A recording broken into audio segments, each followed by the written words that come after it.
ఈ రాముడు ఈ లక్ష్మణుడు ఆ శివధనస్సు చూడ్డానికి వచ్చారు. ఏది, ఒక్కసారి ఆ శివధనస్సు తెప్పించు సభలోకి చూస్తారు అన్నాడు.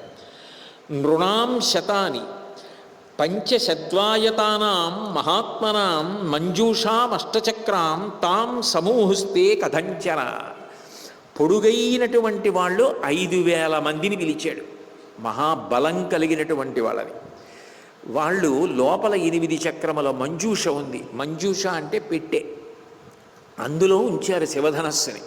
దానికి రోజు గంధ పుష్ప అక్షతల చేత అర్చన చేస్తారు. ఆ పెట్టెకి చక్రములు ఉన్నాయి.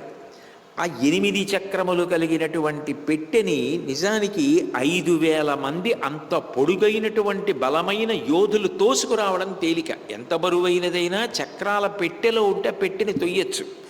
కాబట్టి లోపల ఉంది మంజూష, అందులో శివధనస్సు ఉంది. ఆ పెట్టెని తోసుకురండి అన్నాడు. వీళ్ళు 5,000 మంది లోపలికి వెళ్ళారు.